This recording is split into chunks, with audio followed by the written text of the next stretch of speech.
So this week we read No Control by Annie Wilde. I read her words. I felt her soul. I knew she was destined to be mine. She's the light in the darkness, the epiphany of my redemption. I'll do whatever it takes to get my hands on her, though I'd rather her believe it was her own idea. So I set the bait, luring her into making a deal with the devil. But surprisingly, she doesn't take it. And now I'm left to force her hand because without her, I'm afraid I'll be devoured by the monster inside me. This book does contain dark themes. There is stalking, graphic violence, domestic violence not between the main characters, suicide, idealization, graphic sex, knife play, breath play, emotional slash verbal abuse not between the main characters, alcoholism, murder, gun violence, knife violence, and profanity.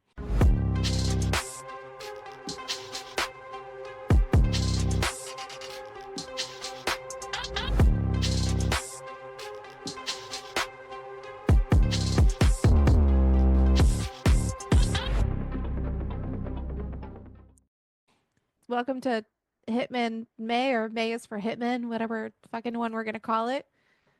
One of those two, because we're in May now, which is crazy that we're 5 months into the year. And I really hope that my internet does It's not do gonna this be for the May. entire time because I'm going to get annoyed. Yeah. There's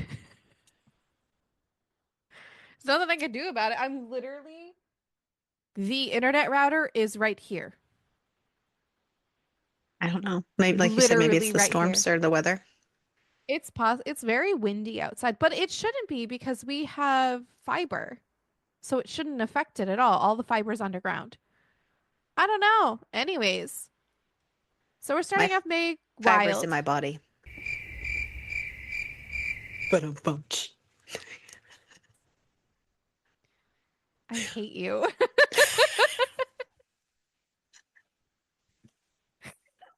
That was the lamest thing on the planet. Anyways, so we're starting off real strong, as you can Oh. tell, with dad jokes and also No Control by Annie Wilde. So here's the thing. This book has For Hitman. It has a Hitman. it has Hitman. It has an additional extra part to it, but we don't have that part. Okay, I'm gonna get this out of the way because I'm just gonna get my grievance out of the way right now. Yes, at the end of this book, there is a link that says click here for the bonus chapters. There's like 8 bonus chapters to this book. And it's available in the paperback as a full paperback, but for the Kindle version, you just have to click the link. You probably have to sign up for the newsletter, blah, blah, blah. The link doesn't work. I signed up for the goddamn newsletter. I tried to join this woman's Facebook group. I messaged her on her socials. I have not gotten a response or let into anything, nor have I gotten it via newsletter. Nothing. I do not have these bonus chapters. I'm not happy. I also read the second book in this series that also has that same link at the end of the second book that says, hey, do you want the bonus chapters to the first book? Click here. I fucking clicked here. It is not there. Link does not work. I don't know what to do. I did all the things. What else am I supposed to do? I want the fucking bonus chapters. You promised me this. I'm honestly shocked that Amazon hasn't taken this book down because of people saying wrong, wrong, wrong. Because people, not me, but other people complain to Amazon for things like this because it does say contact your publisher if this doesn't work properly. I did not do that. That's the only step I did not do. I did not think she wanted me to do that. Rant over. So, so if you want the bonus chapters, you have to buy the Fuck paperback, sucks to be you. or you have to buy the Sucks to paperback. suck. Or that. I don't know. But if you're a Kindle user, sucks to suck. Yeah, it does suck to suck, unfortunately. And that's what we are. We are Kindle users because all of our stuff is Kindle Unlimited. You're welcome. So, anyways, it also has a really good dedication, which is to the readers who believe fictional psychopaths and red flags are romantic. And honestly, I feel like they're romantic in only book form and not in real life. That is my edition. And I think that Ariel also agrees with that. So this book opens with Lydia, and she's on her way to a meeting So Lydia, by the way, is an author and she has a meeting with a potential client and she's like a ghostwriter too. She gets a text message from her fiance Mason, bleh, just telling her good luck. Sorry. Sorry, starting it off real strong. Just telling her good luck.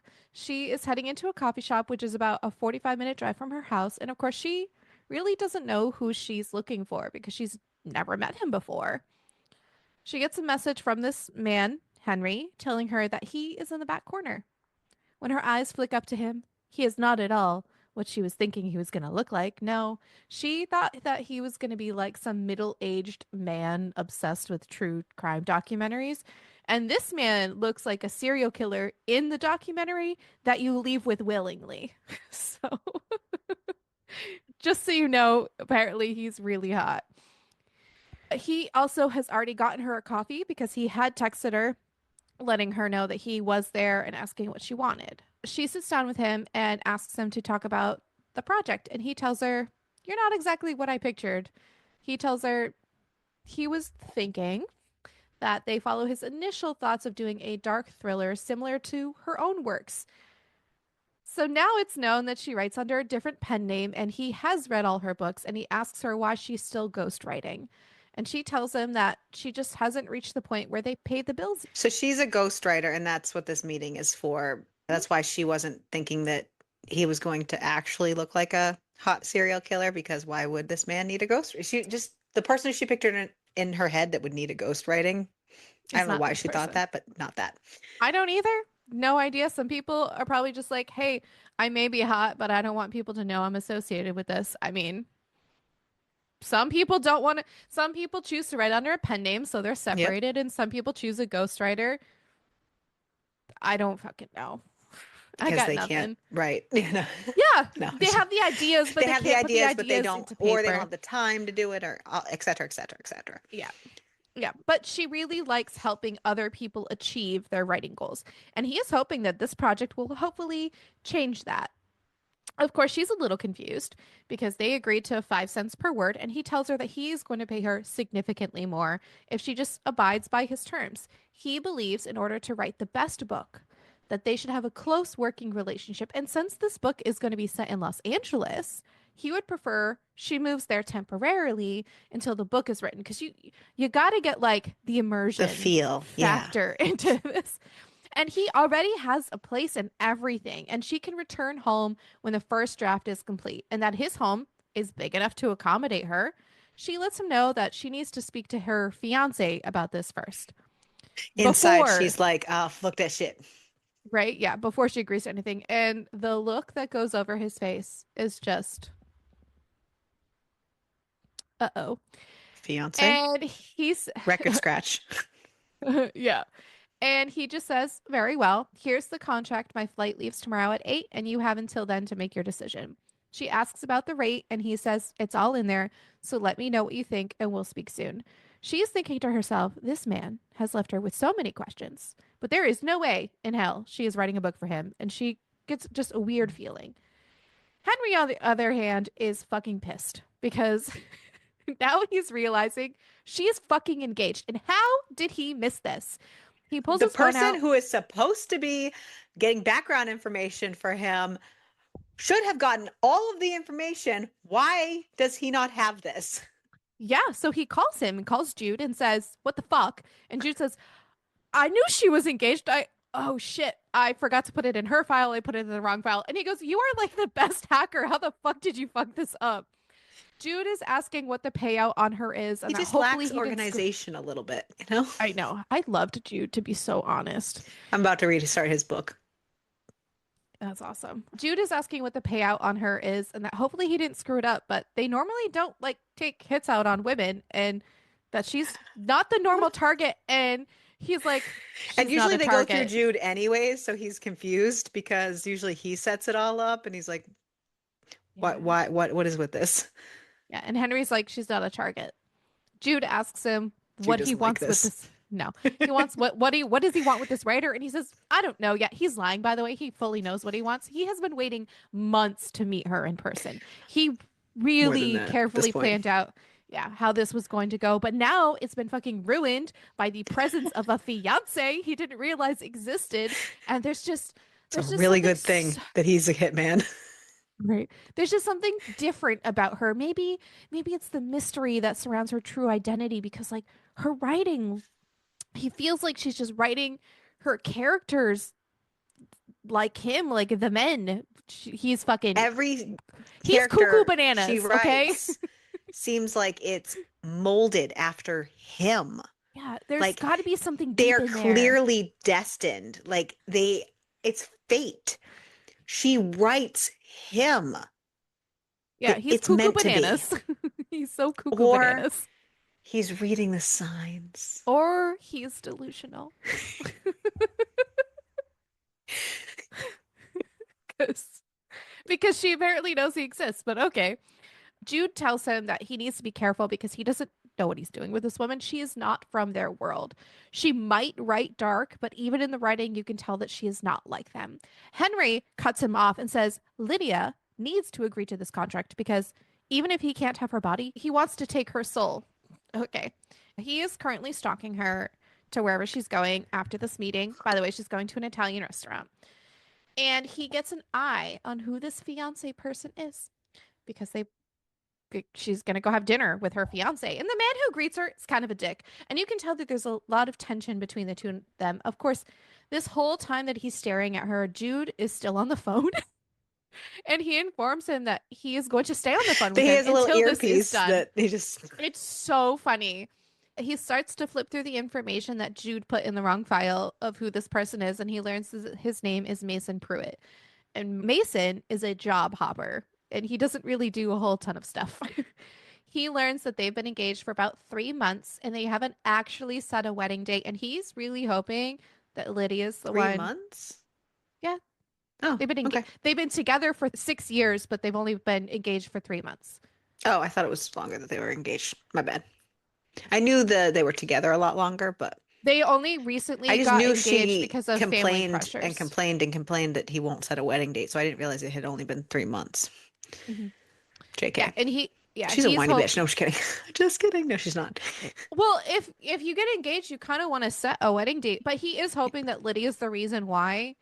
By the way, spoiler, because Ariel said it. No, Sorry. she's not the reason why. No, you're fine.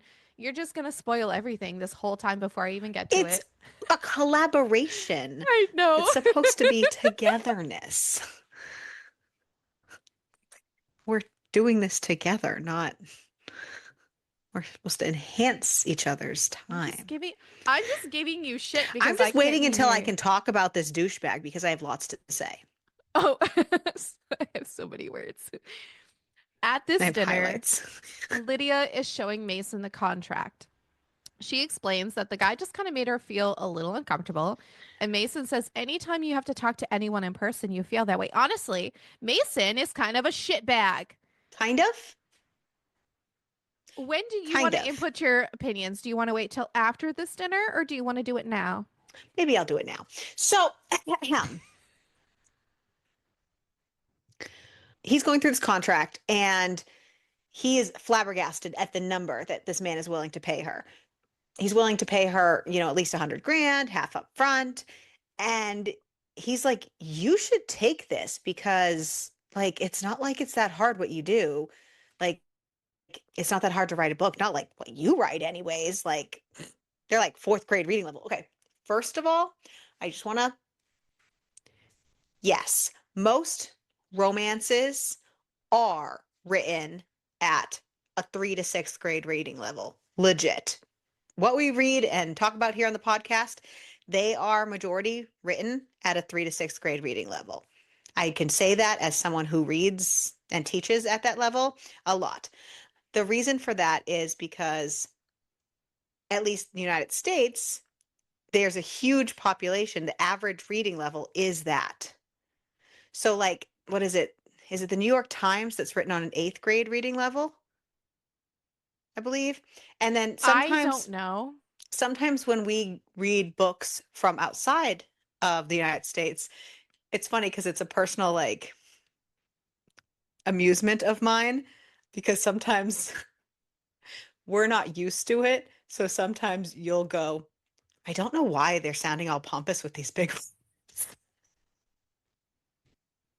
I'm like, no, it's just us. But typically, when you read books from abroad, a lot of times they tend to be at just a little bit higher of a level with a higher vocabulary and whatnot. So on paper, he probably read that somewhere and just assumes that about her books. Do we know that about her books? No, because she could be somebody who's an outlier and does not But she write that also way. does a lot of like crime Right. thriller, A lot of, yes, which requires a lot more more research into vocabulary and it. research. Yes.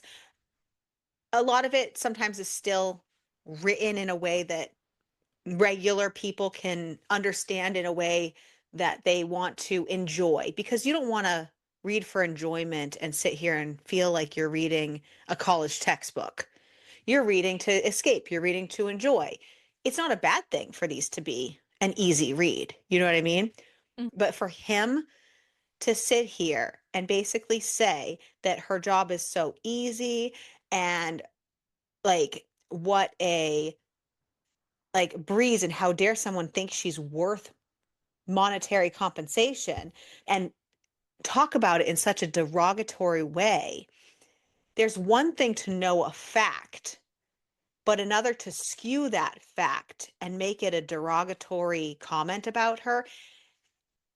I want to just say out this at this moment, I don't have a lot of triggers. Okay. No. I typically just tend to just like to dive into books. I don't even tend to read trigger warnings. But I started this book and I was like, oh, okay.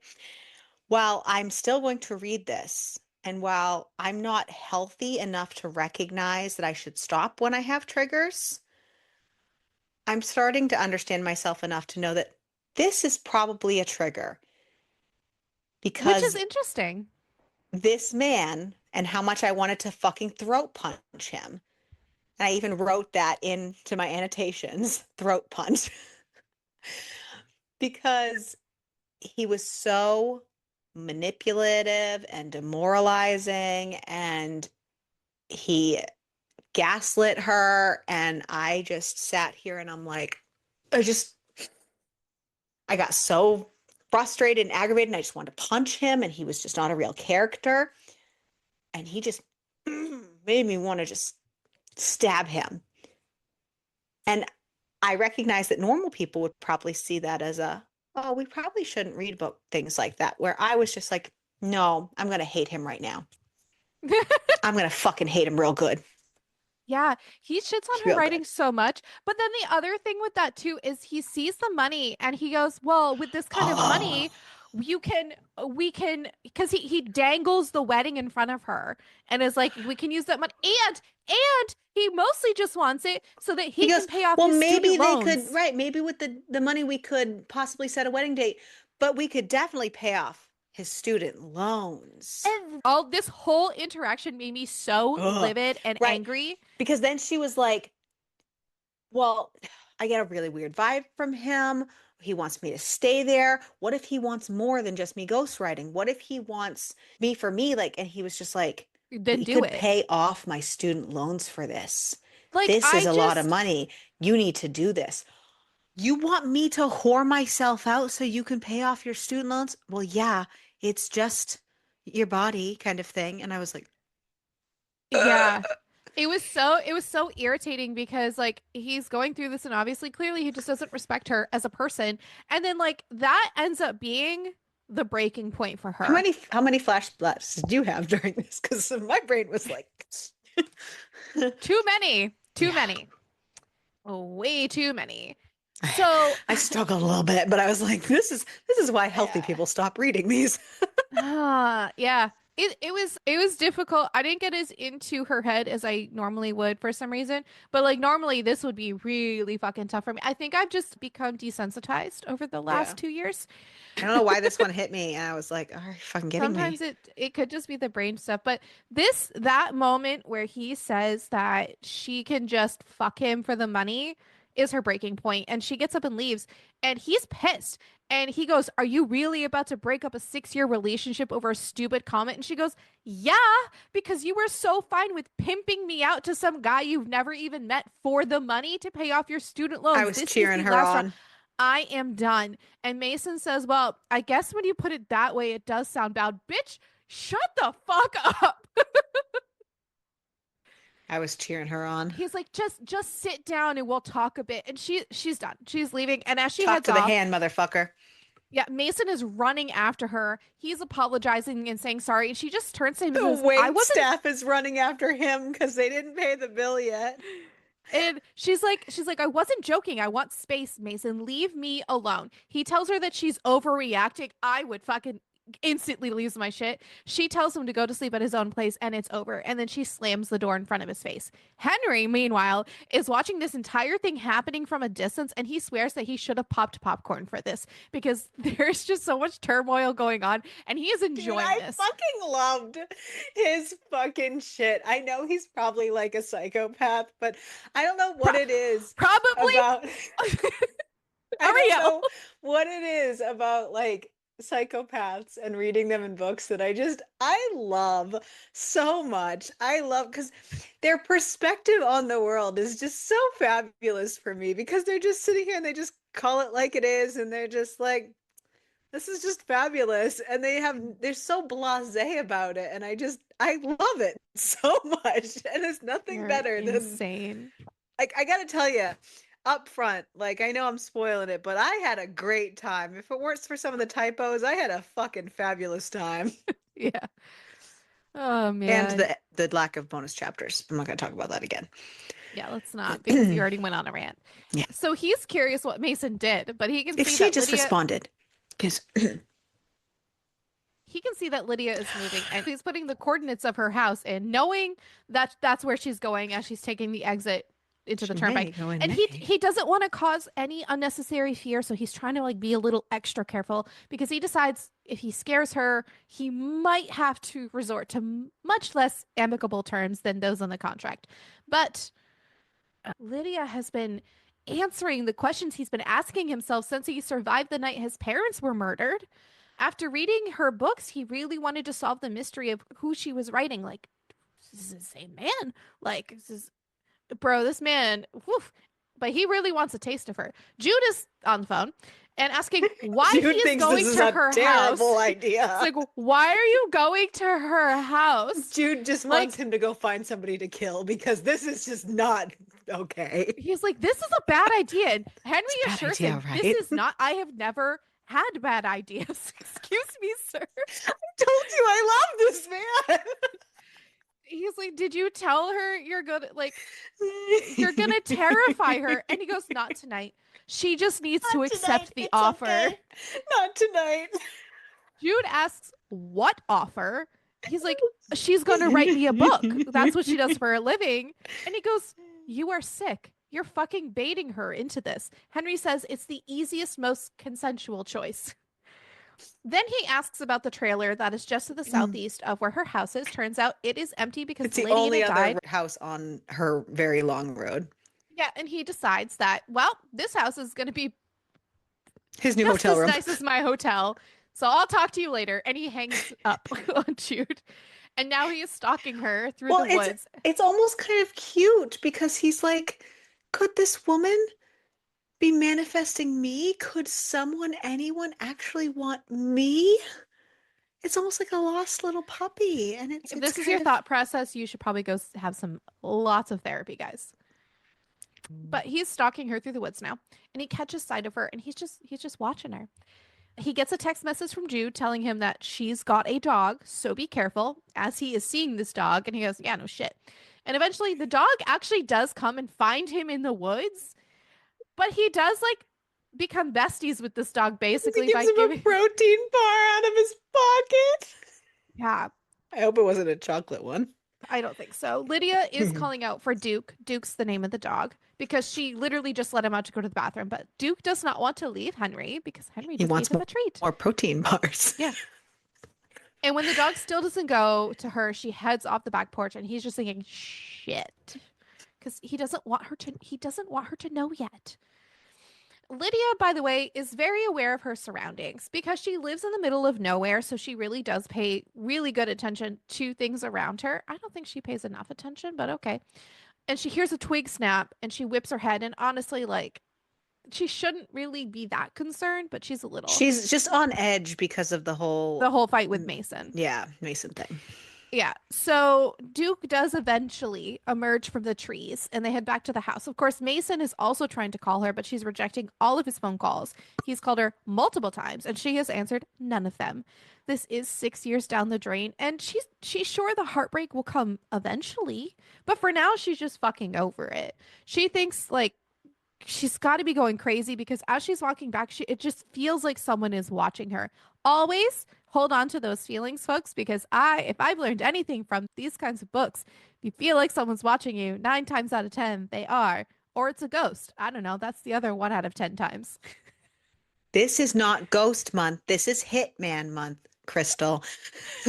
That's what I. May is for hitmen, not but I ghosts. did not say that this was that 1 out of 10. This is the other 9 out of 10. Okay, 9 out of 10. It's a person. He's coming with some chloroform. Okay. Good Lord. No, he knows. Henry knows not to use chloroform. Yes. So she decides to call her best friend Emma, even though it is the middle of the night. She was sleeping, but her husband Jared went out for a late night run, and Emma really does think that he is still seeing the secretary at work. But she doesn't want to talk about it. She tells Emma that she broke up with Mason, and as she's on the phone, her dog hears something and he is growling at the door. And she hears like creaking going on, and then Duke barks. And she tells Emma she thinks she's just being paranoid. She had a very weird day. And then she also explains about the contract. Her dog doesn't typically bark, though, so yeah, that makes her on edge. Yeah. She explains about the contract and meeting up with Henry. Emma asks if she's going to do it, and she says, I don't know. I don't want to die. This is a stranger. In theory, it seems like it would be adventurous and fun, but I don't know. Being stuck in a city I've never been in with a man I barely know sounds like the beginning of a horror movie.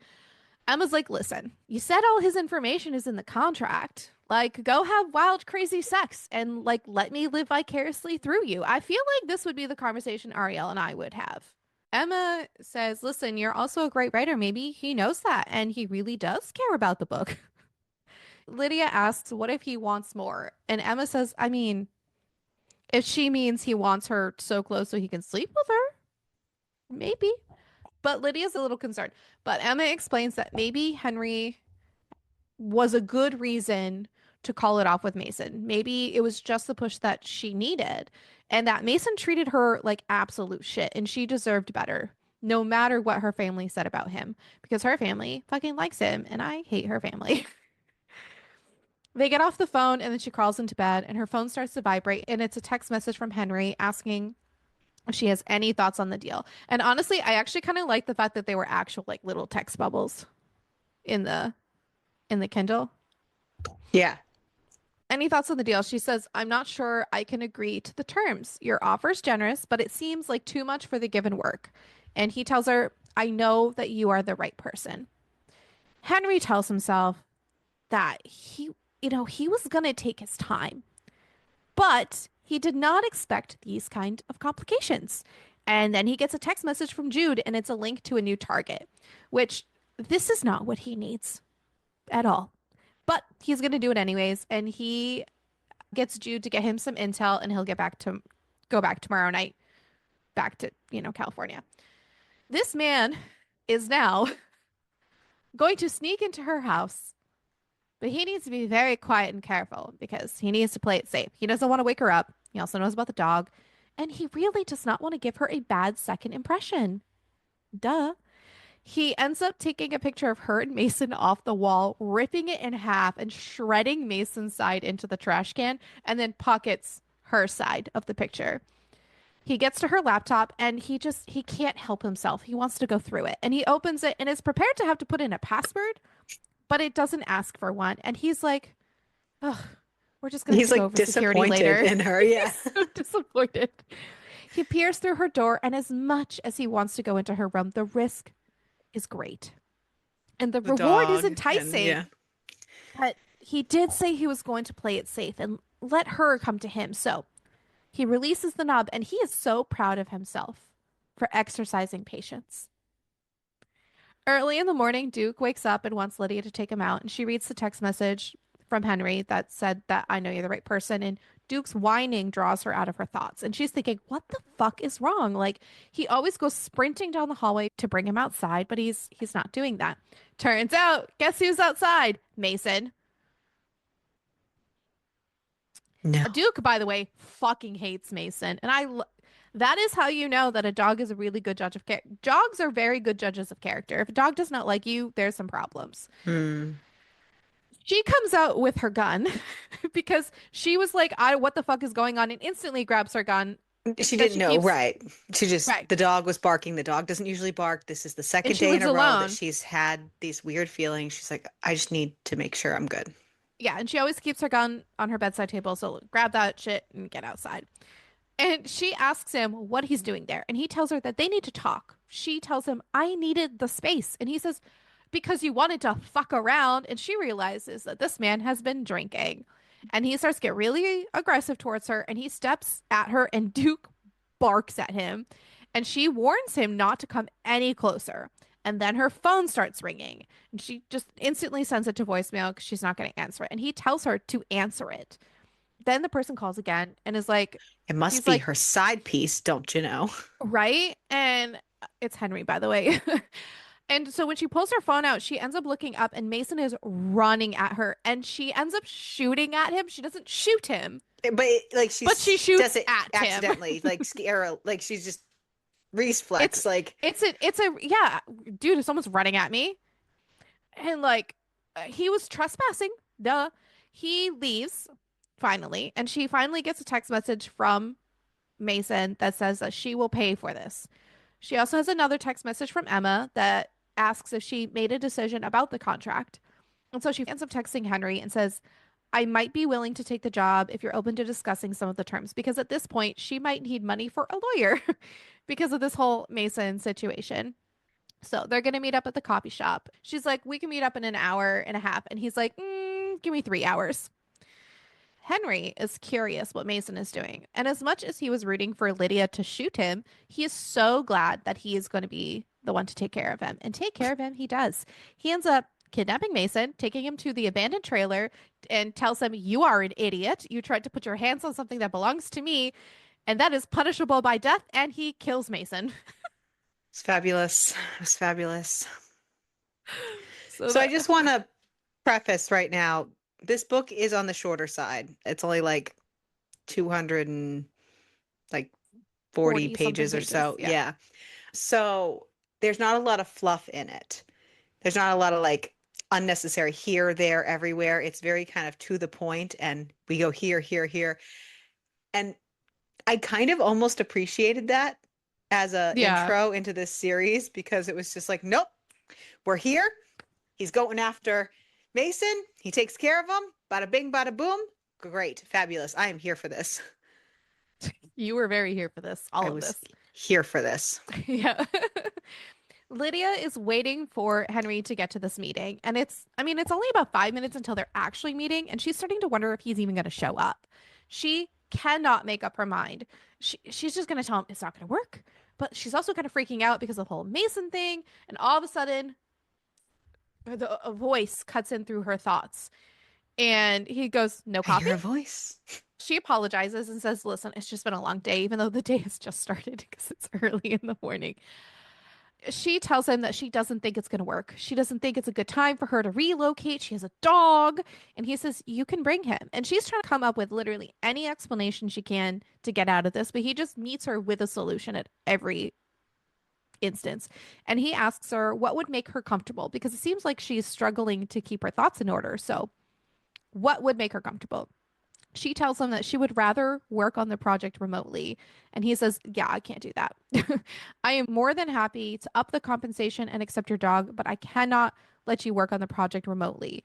Then she tells him that, fine, then I can't do the project. I'm so sorry to put you out. I'm more than happy to compensate you for your time and your travel. And he says, I don't need your reimbursement. He's pissed.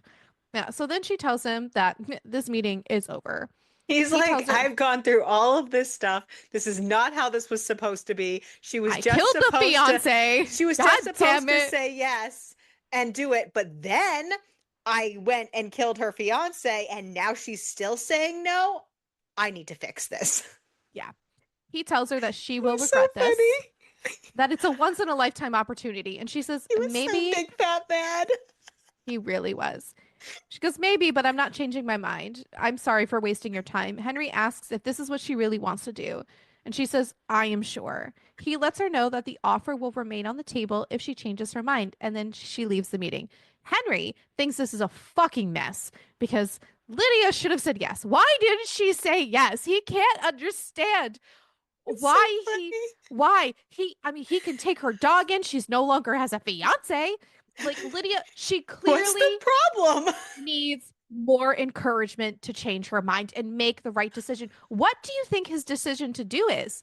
Well, he calls Jude because he's just gonna have to take, first of all, Jude has to take care of the digital details of Mason being dead now. And Jude asks him, what the fuck did you do? He's like, I just got an invoice for a cleanup and there's a vehicle disposal. Please do not tell me you killed the woman. And he goes, I did not. You know I don't do that. And Jude How says, dare well, you accuse me like, of killing her? he's like, I don't do that. And Jude says, yeah, well, I didn't think you stalked and seduced women either, yet here we are. And you're apparently mixing in some murder. Henry says, well, he had it coming. And He had it coming. yeah. He only had himself to blame. Yeah. So he's gonna create a digital footprint as if like he moved away up to Vermont, blah blah blah. Jude lets him know that he has to get back to California because the longer he puts it off, the closer they get to being on whoever the big man's radar is. Henry lets Jude know, like, listen, we work off of contracts. It's none of his business what we do outside of them. Jude reminds him, yeah, till he finds out the reason you're not here. I accepted the job, Henry, and we have to do it. And he says he will do it, just not without Lydia. Here's the thing. She has spent all day locked inside of her house, and he is sitting here crouching in the woods, waiting for her to go to bed. This is what he's going to do. He is going to sneak into her house, steal all of her guns, every single one of them, all of her ammunition. He even goes into her bedroom and steals the one on her nightstand. And he knows that that one's going to make the biggest impact for her. His plan is basically to scare her into taking accepting his offer.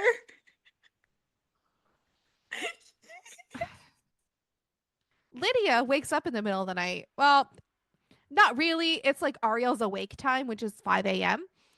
And she looks over and sees that her gun is missing. And now she is starting to panic. She runs through the house looking for her knives. Everything is missing, but there's nobody in her house. So she goes to her safe and opens the safe, and everything in her safe is missing. And the only person who knew her code to her safe, besides Henry, is Mason. So she calls 911.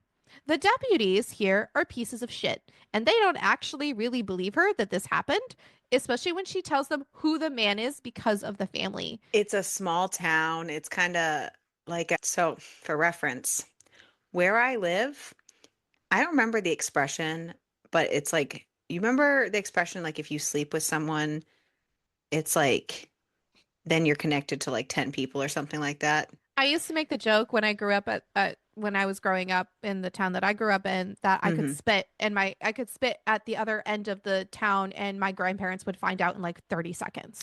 So Crystal and I went to the same high school, and I thought that was a small town. I had a rude awakening when I moved to where I moved now.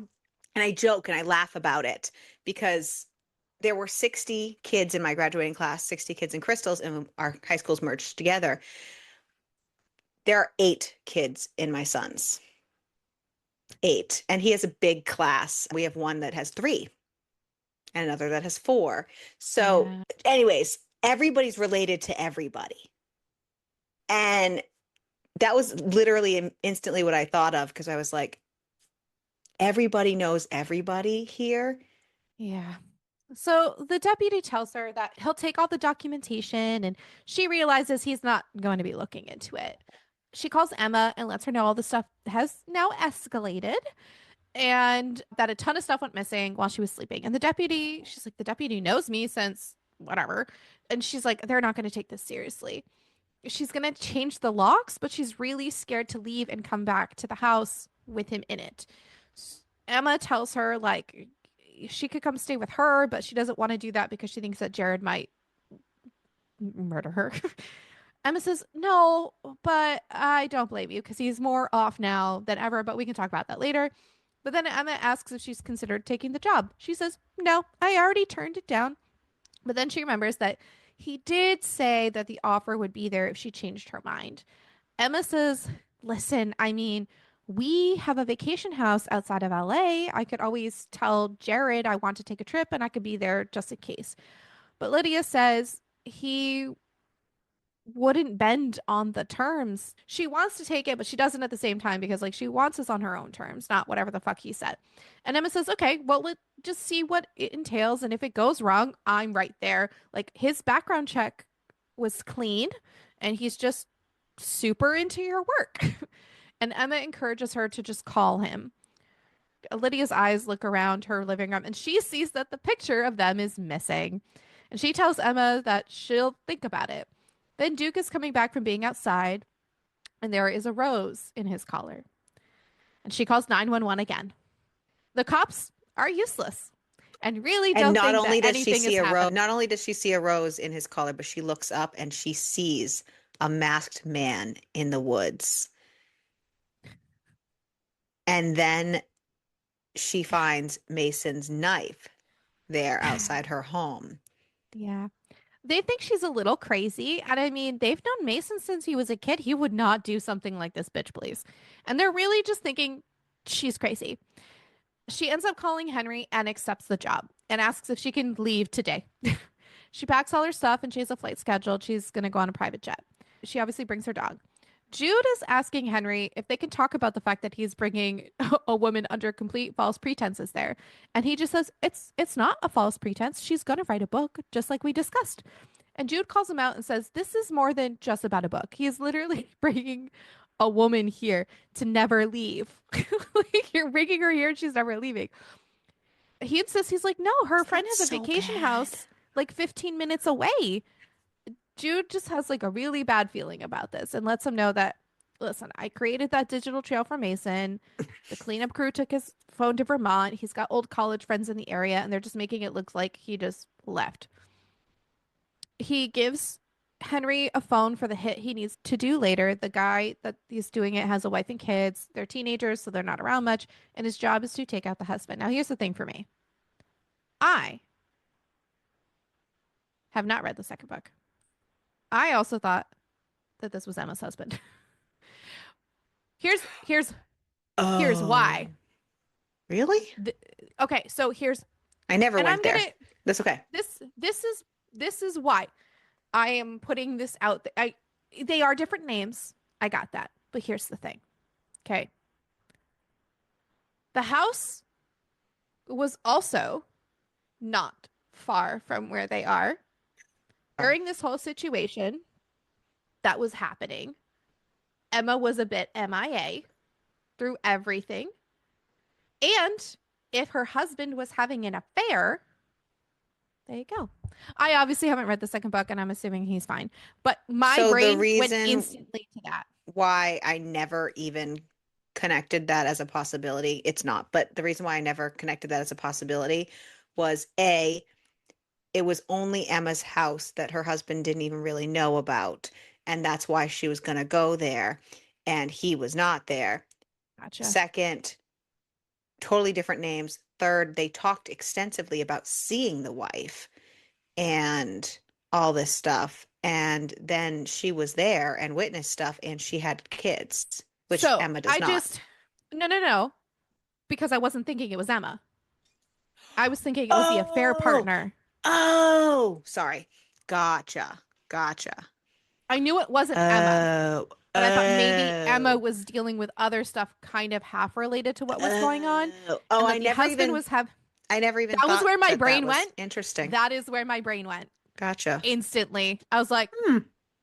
right? Anyways, I was intrigued. Anyways, I thought that was Yeah. going a completely different direction. But anyways, he ends up seeing the wife from a distance, and he can see I that yeah, I that can see where she's your got why your brain connected that now. I was like, what? Okay. yeah, not Emma.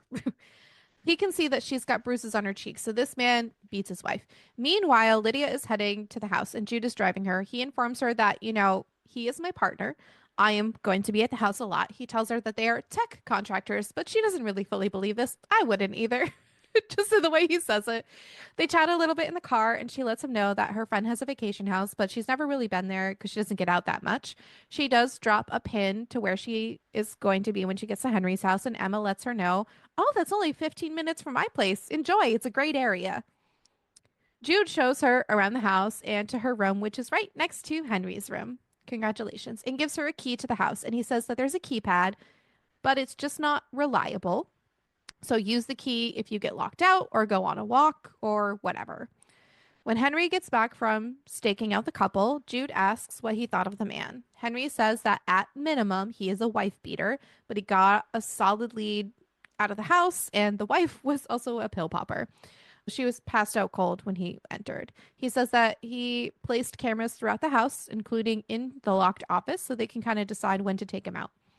Jude lets him know that he may want to be gentle with Lydia because she's a bit leery, and he would not be surprised if she has an escape plan.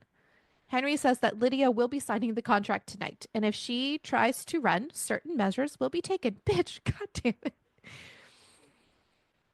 Okay, Lydia does end up signing the contract, and he tells her that he has a list for her of what he would like to include in the book, and he will give it to her in the morning. He then makes his way to his room, and he ends up jerking off to the thought of her, even though it's unsatisfactory because he really just wants to fuck her. The next morning, Lydia wakes up and sees that she's missed messages from Emma. To be fair, she is totally feeling this man. Oh, yeah.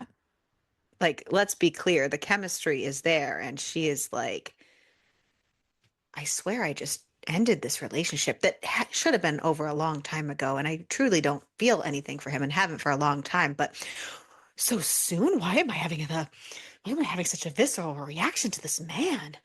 Maybe because he's made it that way. He orchestrated it all. She, Emma's asking how it is and that she's sorry that she's been really busy. And again, this is why I thought things were going certain ways. Lydia's going to get up and take Duke out for a walk. Before she gets there, though, Henry does interrupt her and says, if you open that, the alarm's going to go off. He's also currently shirtless. Then she gets a phone call, and it is her mother, and her mother sucks. And says, so you and Mason broke up? And she goes, yeah, I was going to tell you. And she goes, he's run off to Vermont. Did you know that? He is heartbroken. He did. said he said he felt like you were unstable, and just berates her and really wants her to get back together with Mason. Her mom sucks. And they hang up without saying I love you, but who the fuck actually cares? And she's just trying Are we to supposed to think, do that with our parents? I do, but I like my parents. That's nice. I love that for you. Yeah. Anyway, so she's just trying to think of getting Mason out of her mind. He ran off to Vermont before, so this isn't really anything new. When she goes back inside the house, She's over Henry, him anyways. yeah, Henry is now fully dressed, and her mind flashes to images of running her hands through his hair. Oh, God, this she wants him so bad. He hands her the list of everything that he wants with the book, and she says she'll take a look at it, and they get started kind of on a general plot. Henry is talking to Jude now, and he tells Jude, because he's separate now from her. I was trying to figure out where the fuck this was going. Henry tells Jude that the dude he's following is a fucking basket case. Jude lets him know that he's not linked to any crime groups either, and maybe his wife is the one who put the hit out because they have no idea who actually put the hit out on this guy. We do learn later on, but as of right now, they don't know. They go back to looking at the monitors, and Carlson, which is the shitbag dude that they're watching, walks into the grand entry of his mansion, and his wife greets him, but he ignores her and heads to the second floor and he is being like super suspicious. And as they're staring at the monitors, Lydia knocks on the door of the office because there's men putting up a fence outside. And he lets her know that, yeah, they're putting it up because I hired them so that you can take Duke out with no problem and not worry about him running off. They bond a little bit, but she also is like, I'll take the money out of my paycheck. He goes, no, no, no. No, this is for you. Lydia's hands are shaking as she picks up her notebook because Henry's presence makes her body ache. Girl, please. And she tells him, like, listen, so your only notes were stalker, jealousy, and assassin. You didn't mention anything about romance, but like I could throw some of that in. And he tells her, listen, just go with whatever. And asks if he makes her nervous. He does, and then they make out. And after, as they're making out, he bites her lip, and then she starts bleeding. And then he wipes the blood away with his thumb and sticks it in her mouth. And he tells her, you have no idea what you just did. You are mine. You let me in. And then he lifts her from the ground and puts her on the granite counter and then eats her out. So I like read that. I was like, oh, what's happening now? Just dove right in. Yeah, pretty much. When Dove he's right done, in. he tells her that that's enough for tonight. And she says, why?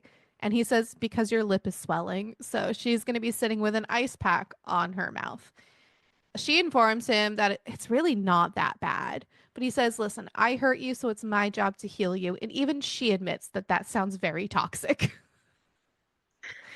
Such a toxic. I mean, she loves it toxic, I guess. Henry realizes that he did enough damage for one night and he hates himself for it now that Lydia's got an ice pack on her lip. And he tells her, like, it's going to get worse. Like, I'm not going to get He gives her an ice pack and tells her, if I break you, it's up to me to fix you. And she's just like, what the fuck? But she also thinks it's kind of sweet. Yeah. He would never lay a hand on her. She just brings an urge out in him to painfully bring her pleasure. And she admits that she likes it. And she's never done anything different before. And he's like, I don't want to know anything that you did before because whoever came before him does not exist in her mind and won't ever exist in her mind ever again when he is finished with her, which he doesn't tell her will be never because he's never going to be done with her. But that's fine. Who cares? But he just doesn't want her to know that yet. She asked if he wanted her before she came there, and he admits yes and asks what was wrong with him wanting her. And she tells him, oh, well, like I was engaged. And he says, well, I saw the ring.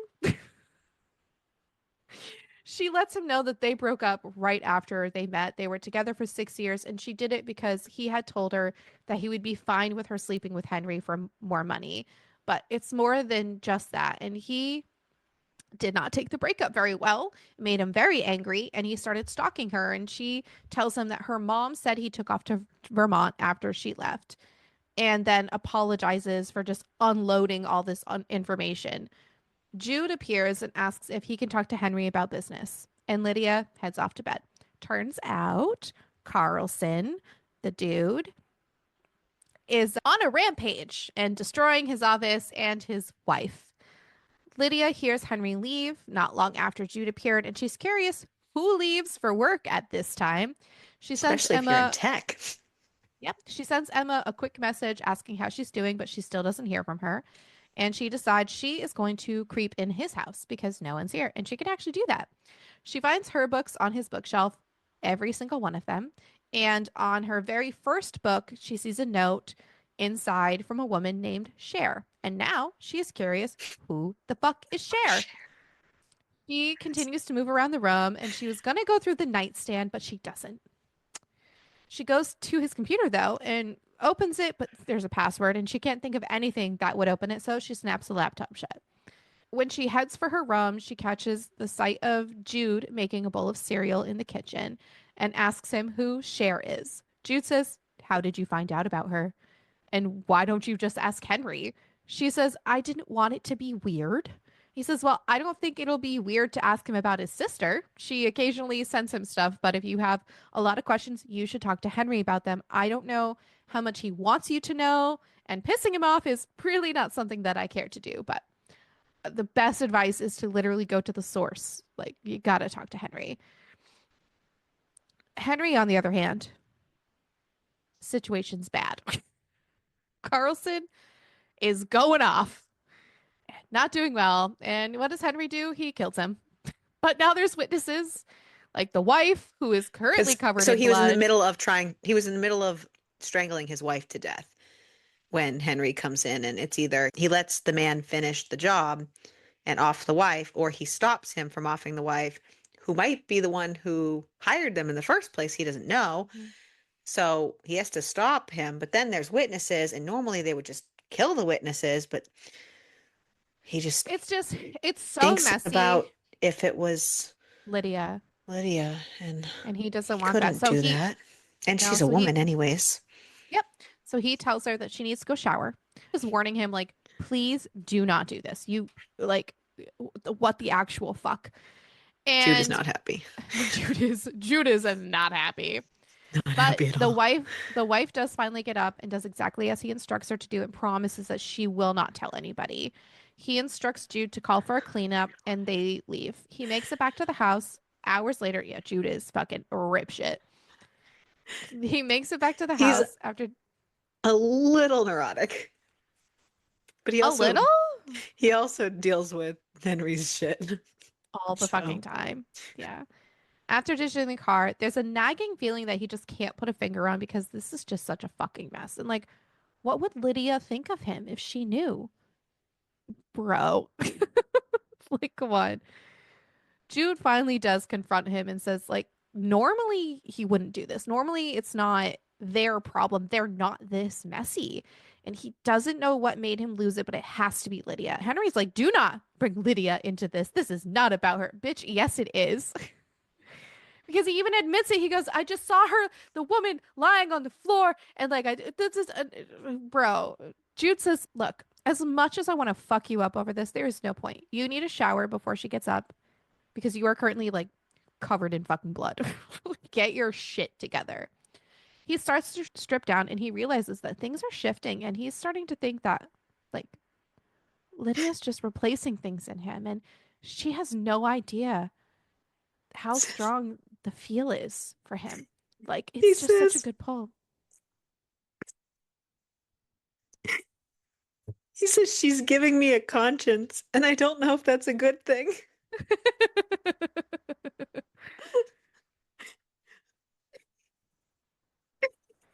It's just You poor little guy. You poor man. you poor soulless. It's just so crazy. Poor unfortunate soul. Yeah. So after he showers, he ends up going into her room and then he fucks her. So you're welcome. He's also choking her as they're fucking. And when they're done, she asks him, She's here for it. oh, of course she is. She asks him where he went and he just tells her work. And she's kind of a little upset about this. He Sorry. asks her, like, why are you upset? Like, you're upset. You're being upset. And she goes, I'm not upset. I just don't believe you. I don't believe that you work in tech. Why would you be gone all night long as a customer? Like, why? Jude is also weird about telling me anything. Come on, what the fuck is going on? And he tells her that he was working last night. And she just keeps questioning him. And he snaps and says, what do you think I was doing last night? Fucking somebody else? I will never fuck someone else. Think what you want about me, but I belong to you whether you want me or not. And then Lydia does not see him for the rest of the day. And she starts working on his book, but she feels like something is missing. But whatever. So she's going to take a break and take Duke out. And she realizes that she still has not heard from Emma. So she calls her and asks where she's been. Because she was And supposed Emma to just, meet her, yeah, you she was know, supposed to in come out. California. Yeah. Because Yep. Emma lives in Georgia or something like that, and she was supposed to meet her in California. Yeah. Emma just says, I haven't left yet. I'm hoping to leave soon, though. And the reason is I haven't left is because of Jared. And she's just trying to figure it out. And she's sorry she didn't make it. She thought he wouldn't care, but he did. She asked how things are going. And Lydia tells her that she fucked him, but she's just trying not to catch feelings. As she's on the phone with Girl. Emma, she gets a text message from her mother saying that Mason is missing and to call her. She tells Emma that she's got to go and that she will call her later. And then she ends up looking up Mason and realizes that he is now considered missing. And there is surveillance footage showing him leaving a bar with an unidentified male. Of course, by the way, this footage completely manipulated by Jude. Jude is a pro. Yeah, but Jude finally tells Henry that if he's going to do this, like this whole thing with Lydia, Henry needs to do this right. Like, it might be nice for her to not eat alone every single night. Like, don't just show up and just fuck her because women don't like that. So Henry asks her out for dinner for that night because that's what people who are together do. And she goes, "So we're together?" And he goes, "Why are you questioning every word out of my mouth? Of course we are. I fucked you. We're together." that is not that is not how this works, Henry. Lydia's like, "So like a fling?" And he goes, "No, I don't do flings, not with you." She goes, "Good to know, but I'm not hungry." And she says, "I think I'm going to go to bed." And they get into a bit of an argument because she keeps telling him, like, "You don't know me. You just know my books. Like, I am a storyteller, and not even a great one. Like, it's all fiction. My life is a mess right now." She lets him know that her Oh, he knows ex-fiance you. is missing, and all he can feel is rage. And he's thinking to himself, why does she even care? Like, he was going to hurt her. She interrupts his thoughts and just says, like, it's shocking. Like, I hope he turns up and nothing bad happens to him. I don't wish death on anybody. And he goes, "Nobody?" And she says, "I don't know. Maybe some people deserve it." But then she asks if he's busy tonight, and he says no. And she grabs his wrist and says, "Comes with me," which obviously he's not that busy. He asked you out for dinner and you said no for dinner. But okay, lady. And she leads She him to wasn't her room. hungry. Well, she's hungry for dick. Sorry. Yeah, she wasn't hungry for food. She didn't want to go out. Yeah. She says, "Come with me," and leads him to her room. But he stops her and says, "I want you in my bed tonight." She knows what's coming, but he doesn't want to just fuck her. He wants to try to love her. But he doesn't know if he can. And then she blows him. And just before they can fuck, there's a heavy knocking on the door. And it's Jude. And Jude is telling him that Knock block. he needs to go to Luca now. Lydia asks if everything is okay, and he tells her it's fine, but he It's doesn't not know if fine. that's He knows honest. if It's Luca is no. calling him, it's a Yeah. problem. But he doesn't know if he's on it. But like for some reason lying to her makes him angry, but he really cannot tell her the truth. Lydia asks what he's involved in, and he just shakes his head. He says that he can't do this right now. Lydia's looking for her phone, by the way, as well, because she can't find it. She's trying to call Emma, but all of these calls are failing, and she has no signal on her phone. So she shuts her phone off and turns it back on, but the alarms are going off in her head. And she's like, fuck. And she decides, fuck this shit. I'm going to go through his nightstand. She pulls open the top drawer, and there's a knife in there and a pistol. And she checks the second nightstand. Oh my God, there's another blade. What the actual fuck? And she's like, well, I'm not going to bother with this computer because, like, I don't know the password to that shit. And she ends up grabbing a gun and tucking it into a holster and hooks it to the front of her shorts. To the back of her shorts, so she can hide it and her shirt's long enough to cover it because, protection. And when she opens the door, Jude is just standing there and he asked her what she's doing. She's like, "I was getting dressed." He goes, "Yeah? It's with the drawers." "I was just putting his shirts back." "Lydia, you're not." Lydia says she's going to take Duke for a walk. And he tells her, "I can't let you do that," because Henry does not want her to leave. He lets her know that Henry is a bit complicated, but he can tell, Henry's trying really hard with her.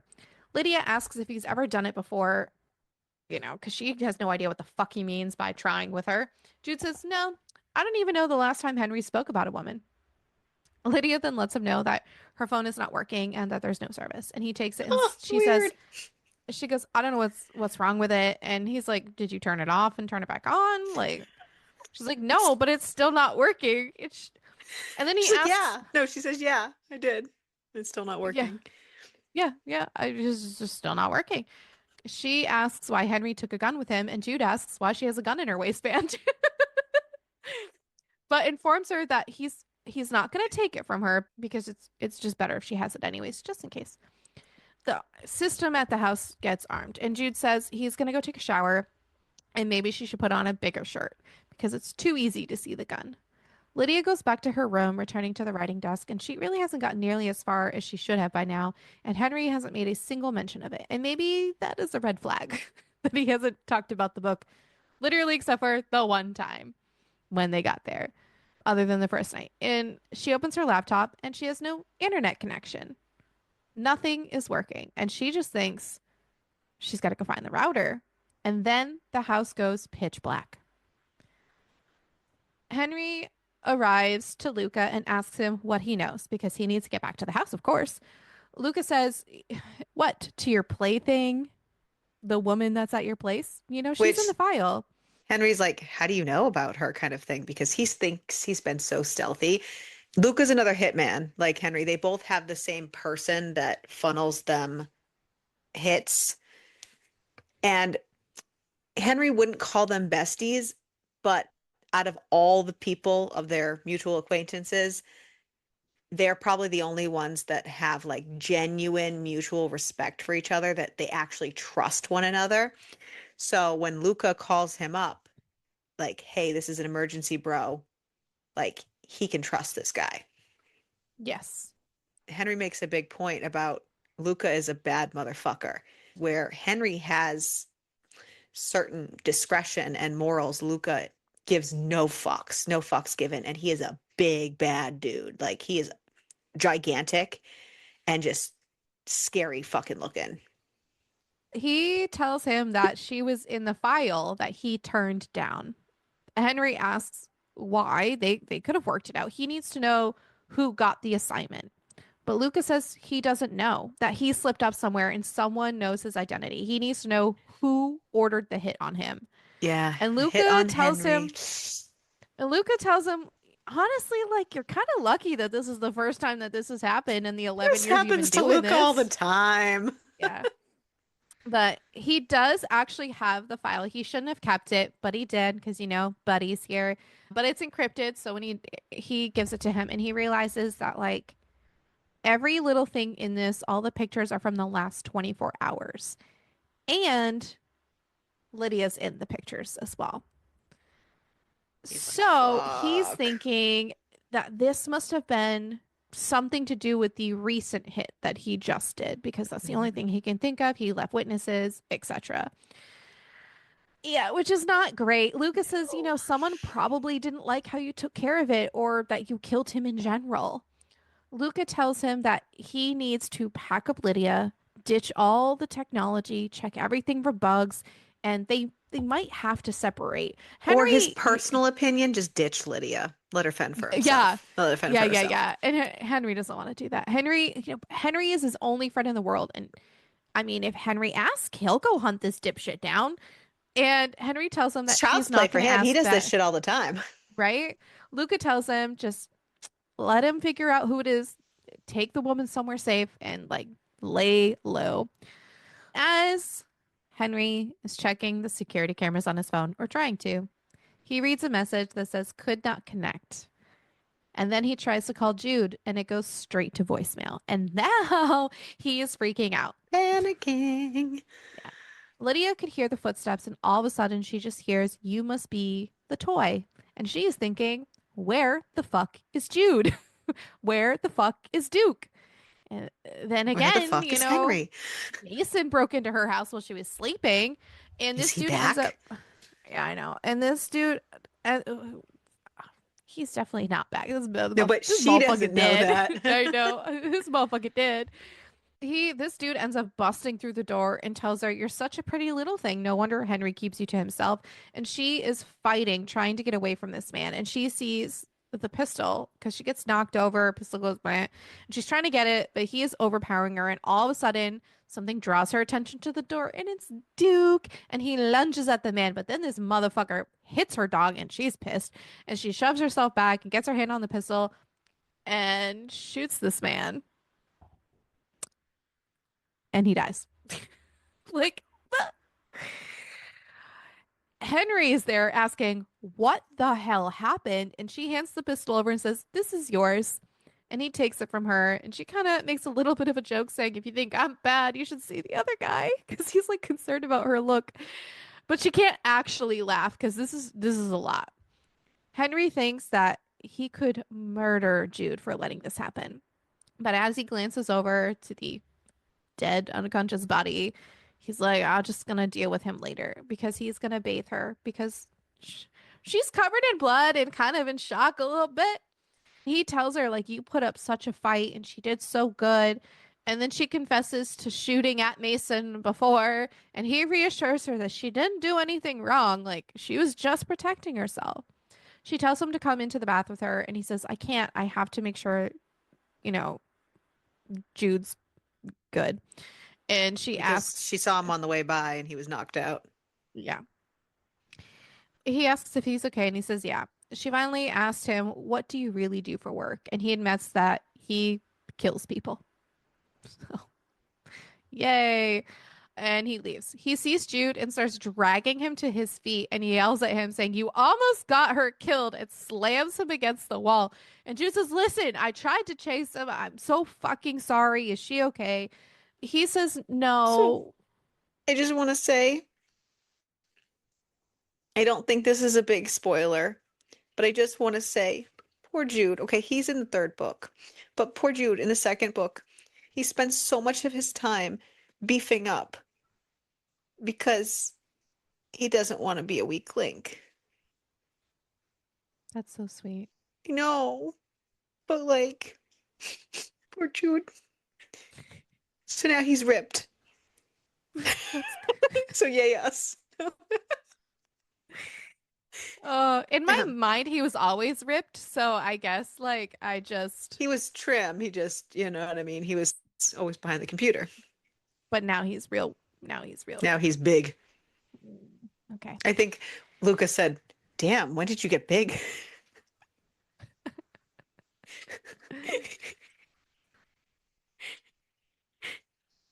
Jude says that they're gonna have to go to Benito, which is Luca's place. Luca's place is very safe. All Lydia can think about is he kills people. He is a murderer. But like now I am. And she wants to be angry and she wants to be scared, but she is currently just feeling literally nothing. And he's trying to give her space because she just killed somebody and like he wants her to be able to have the space. She, by the way, does not like this at all. She does not like the space. And she is asking him, why the fuck is he shutting her out? And he just tells her, I'm He thinks trying he's helping to give you her. And time. she's like, no. And she begs him to fix her and to break her because she needs to feel something. He tells her that they need to get going. And she says, then make it fast. And he fingers hers and then they fuck. And he also brings out a knife while they're fucking and cuts her a little bit. But she's super into it. He like is a little apologetic about it. And she goes, nope, that's fine. This is exactly what I needed. Yeah. 30 minutes later, they get into an SUV. He introduces her to Luca, and Luca's like, don't ask questions. It's better just go along with everything and keep your mouth shut. I'll keep you out of trouble, and it'll also keep you out of trouble. She asks Henry what they're doing, and he just tells her that they're going to go see his sister. He tells her a little bit about his family. His dad dealt drugs, left his family when he was 4 or 5. Cher was just a baby. And the stepdad also was not a great guy. Both his parents died when he was 16. He's not really sorry about any of this. When they arrive at Cher's house, she asks Henry, what is this? Henry says, this is Lydia and this is Duke. And But Cher's like, Lydia why did you bring strangers is like into my turned house? around. But Lydia's like turned around pulling bags out of the car. So she can't see her yet. And then she turns around and then she sees her face. And she goes, oh my God, you have a girlfriend? No, she recognizes her. Yes. After she freaks out about the girlfriend thing beforehand. And Wait a then she second. goes, oh my God, hold on a second. You're the author lady. The author lady, you mean Her the person obsession. she's obsessed with and literally stalks online, is the biggest person in our fan club, models her house after like hers. I'm sorry, It's the so author lady. I'm sorry. It was She's so like the funny. biggest fan of her. I know. I know. I was just like, oh my God, where's this? But she's very excited. She asks how they met. And Henry's like, can we just get better acquainted inside? He's like, listen, I hired her to write a book for me, and they keep like whisper yelling at each other. And it's so funny because I love them. I love them as siblings. Like she's so great. Cher finally says that she'll make coffee and maybe they should go take a little bit of a nap because it's kind of been a long day. And once Henry is all settled in, to please go see her. Lydia tells Henry that her sister's really nice and she really likes her. And he's like, yeah, she really likes you too. Lydia does finally get some sleep. And when she wakes up, she feels a warm sensation. Why? Because Henry literally woke her up eating her out. He told her that he needed to fuck her because she keeps the nightmares away. And then he asks her to fuck him. So she does. And she also brings out the knife while they're fucking. And he is also super into this. And when they're done, he tells her, like, listen, you were everything to me. I don't play games, and I decided that you were it the moment I saw you. When Henry meets up with Cher, she kind of lays into him a lot, especially about the, him murdering the fiance part. and, and she even asks, like, do you I even really mean, want her to write a can't win book, them or all. do you just want her It's a that, stupid question. I mean, it is, but it isn't.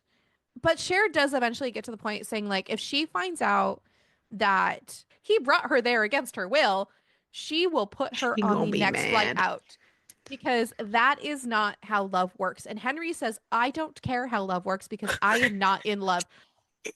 Sir, excuse me. The ability to love died a long time ago. Seriously, really? 3 weeks go by of being at Cher's house. And she's just been so lost in Henry that she hasn't even bothered with the outside world. She did send Emma and her mom an email letting her know that she was taking some time off to write. So how did she send the email? Is my question. I thought unless her laptop's working now.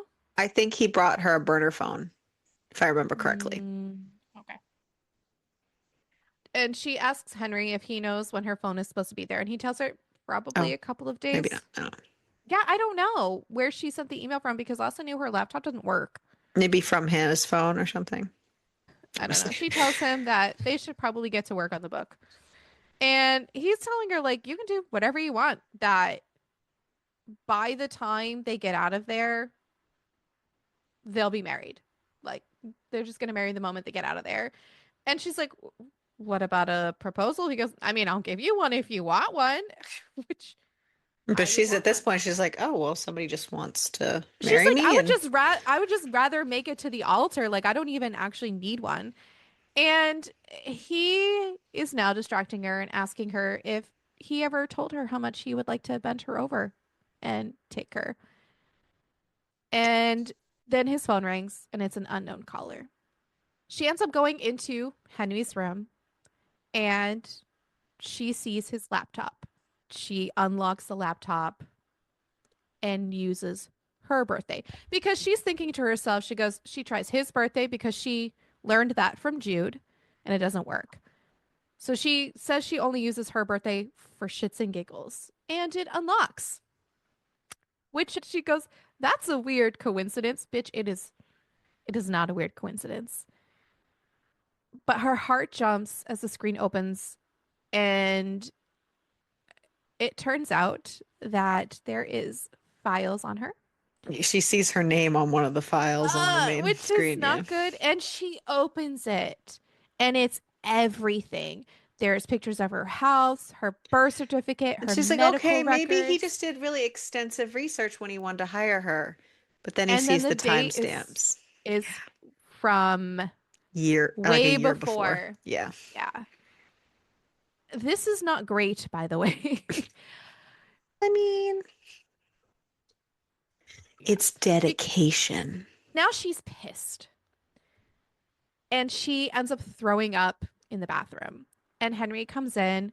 Henry has no idea what the fuck is going on and that she just learned all this. And she is like, do not come near me. And he's like, it's it's not what it, she's like, bitch, do not tell me that it is not what I think it is.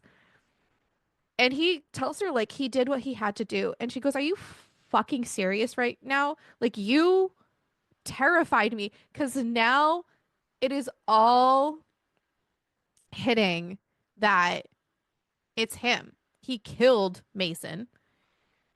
He terrorized her at her house. Oh, because did you find the mask? Oh shit, yes. Sorry. So when she found the walk-in everything, she grabs like the mask is there. I'm sorry, I fucking skipped She over it. she remembers, so she's like, I need more information about him. And so she remembers he always brings his backpack everywhere. Yeah, He unpacked his duffel when he got there, but the not the backpack backpack. always stays the backpack. So she goes and grabs it, unzips it. It's the mask that the person she saw outside her house was wearing, that, from the rose and the knife and everything. And she's like, what the fuck? And she is absolutely livid. I honestly would be livid too. So now she's like spiraling and kind of going off on him as she should because this man has lied to her. He even tells her like I did what I had to do. I will brutalize anybody who touches your body before I do, which is insane behavior. And she goes, "Fine, good for you because you did it because he's the only person I've ever fucked." But then he informs her that he he can't let her leave. And he locks her in her room and is basically going to keep her captive in there. And Cher is, by the way, not fucking happy about this because she says, this is fucking cruel. Like, you cannot expect me to leave her locked in there. And he's insisting, but she's gonna run. And Cher's like, then fucking let her run. Like, you can't just leave her here. And he goes, she's never had a choice. She's always been mine, and she is literally not going anywhere. And Cher's trying to tell him like you're better than this. You are not, pretty much like he is not his father. Because now he's getting a little, this is the parent trauma. Jude tells him that he looks like hell. He does learn that the dude who broke into his house cracked pretty quickly, and he was either Craigslist material or a rookie. This part got insane, by the way, who the person is, which is the fucking wife of the dude that he The killed. witness that he let Because, and live. yeah. So pretty much she was trying to poison him to No, actually so kill. yeah, so she was so traumatized by her entire life with her husband that she just like had this savior complex because Yeah. he saved her and killed the husband. So then she latched onto him and lured him to her. It was like a false setup of like a hitman just to lure him to her so that they could be together, so that she could have this like murder suicide with him.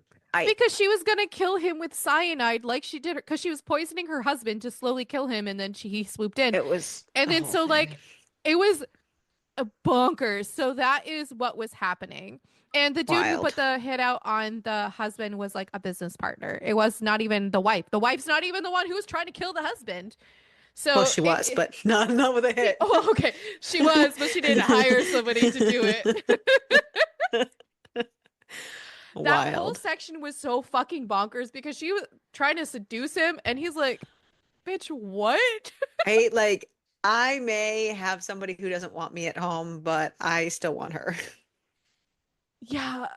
So he goes back home and he's making sure that she's still in the room. And Cher says yes, but she did tell her the truth about everything because she needs to know him. She can't just know little bits and pieces. And Cher's really trying to tell him like you are capable of love because you love me, and tries to really reassure him that he's really not actually that broken, and says that she knows that he loves her And she sees it in the way that he looks at her and she makes him feel like a human being. And that's why he's hanging on to her so tightly, that it's not just a game.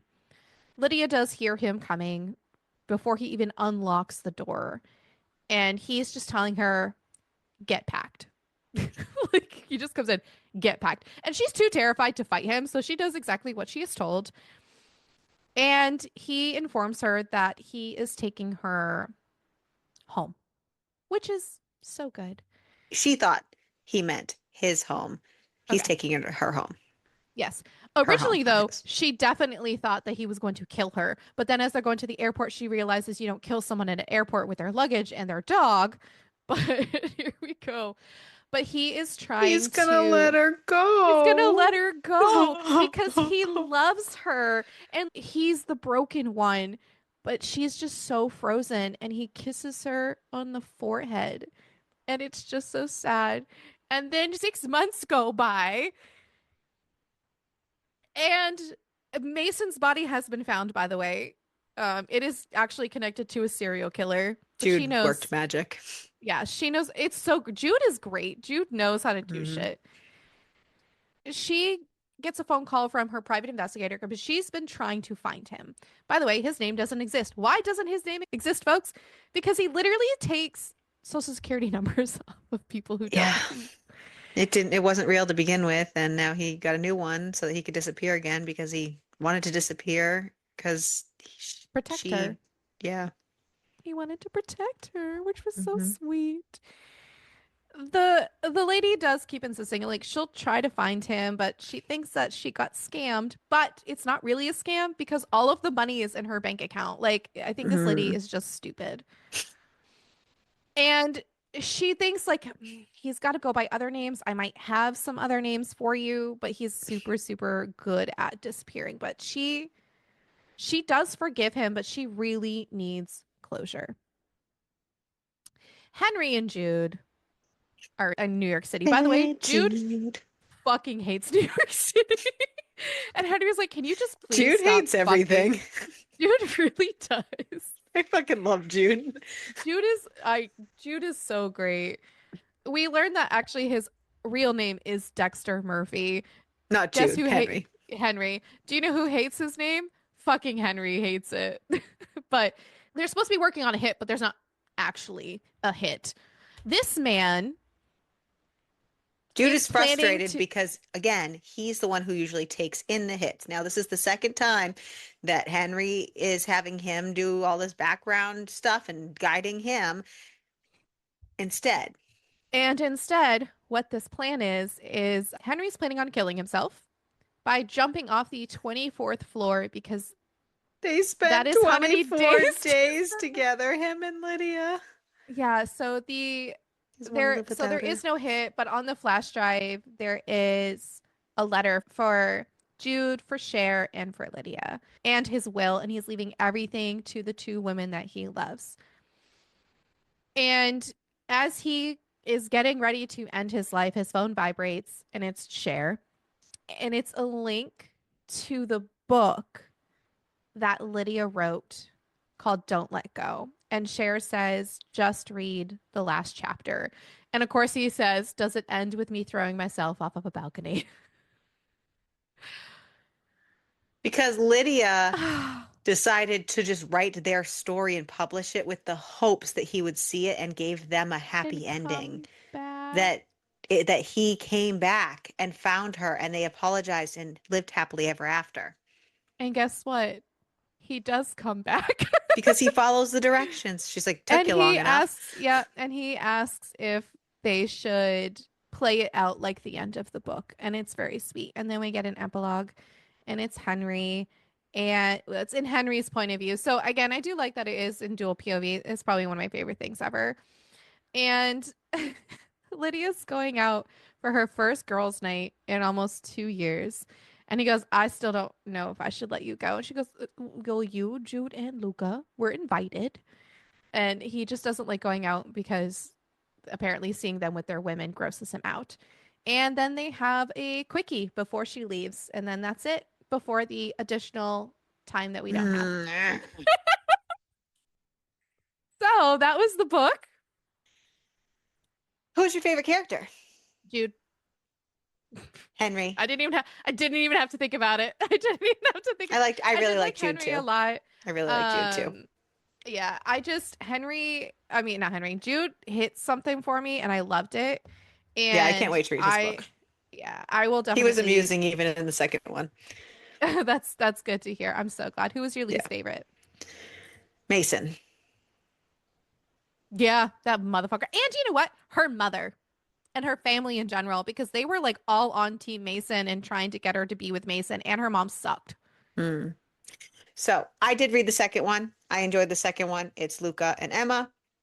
You're welcome. Mhm. Congratulations.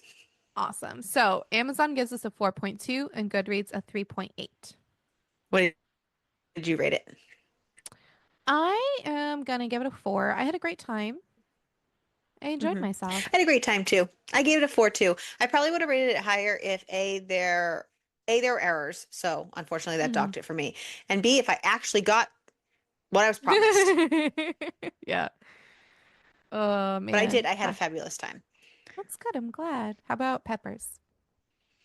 Oh, maybe a jalapeno? That's good. The knife The kind of, knife, maybe serrano yeah. I'm gonna go in between a in between jalapeno jalapeno. half. I was Yeah. gonna say it wasn't freaky enough in my opinion to make it a Yeah. serrano, but who knows? Yeah. Survivability. I'd be be fine. just fine. We'd be great. We'd be having a great time. We would be just fine. Thank you. So that Louise. was our first special of May, guys. Yes. Exciting. So join us next time to see what our next hitman involves. And Yeah. make sure to keep reading. And keep it smutty. And what's wild is this book was not Hitman. originally the one we chose. This is gonna drive me nuts. You keep freezing. Oh. I know. I don't know what to do. So I set the bait, luring her into making a deal with the devil. Don't you shake your nose at me, you bitch. With Lydia, and she's on her way to a media. A media? Nope, not a media. She tells him that she just hasn't reached the point where they paid the bills yet. I don't know where my words were going. Is her name, by the way. I said her name at the beginning. Did you? Sorry. I Very missed much it. did. Ignore me I then. said this book opens with Lydia. Ignore me then. He puts the coordinates.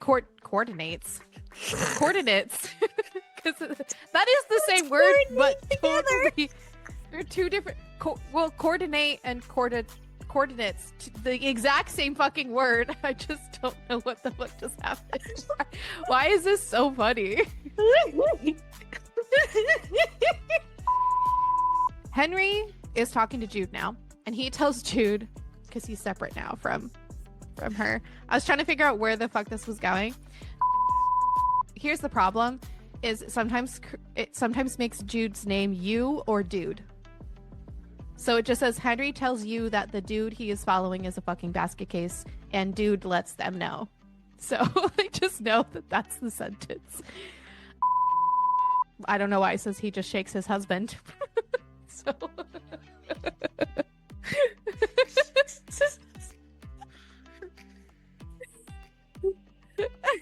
What is she gonna do with the husband? what is he gonna do with the husband? Because If Lydia shakes the husband. no, it says Lydia asks what he's involved in, and he just shakes his husband. Oh. Yes, yeah, and he tells her nothing because she's not there.